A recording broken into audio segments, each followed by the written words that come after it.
So quality through iteration on our characters. Obviously, we have a big stable of characters, and the conceptualizing of the characters is a long process. There's a lot of people who have creative input in these things. There's a lot of things we need to stay consistent with. For example, like these are all characters from the Arkhamverse. We need them to stay consistent with their Arkham Asylum or Arkham City counterparts.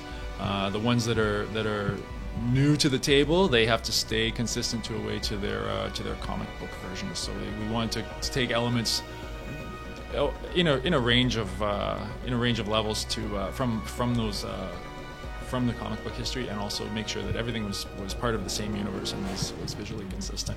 As far as iterating on the characters is concerned, it was just it was getting stuff into the engine, making sure that it was there, and then sort of looking at it and saying, okay, well, what have we got? How can we make it better?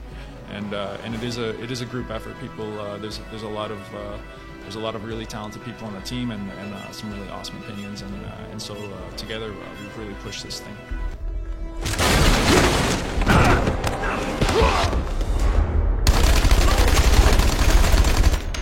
So the look goes along with the story in the sense that obviously we know that it's an origin story. It's a prequel. So the way we've sort of been incorporating that into the art direction is just so in terms of Batman, just making it seem like he's just getting going. Like he's a little rough around the edges. It's the story of his journey from being the Batman the Vigilante to being Batman the Dark Knight.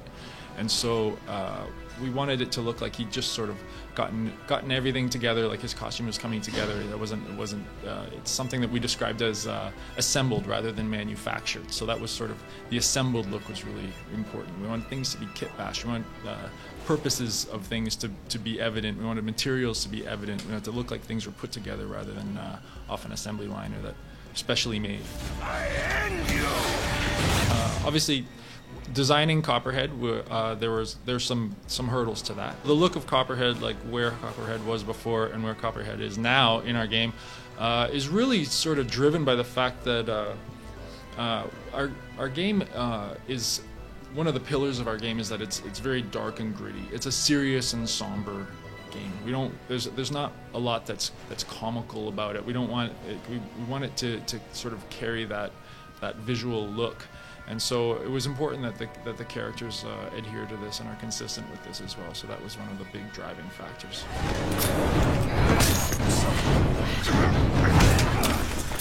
When we first started, we sort of asked ourselves, okay, well, because we had this universe to stay consistent with, we said, well, what is this universe? What is the Arkhamverse? And so we broke it down into a few pillars, and one of our third pillar actually is like this notion of exaggerated reality. And so this is just there's bad guys, but in our game there's villains, and then there's super villains. So it's like everything's a little larger than life, and so the Gotham itself needs to be a little larger than life as well. It's a gothic and industrial place. Like there's a lot of sort of old architecture there. Nothing in Gotham is torn down and built new. Everything is built onto. So you've got like this layering of history.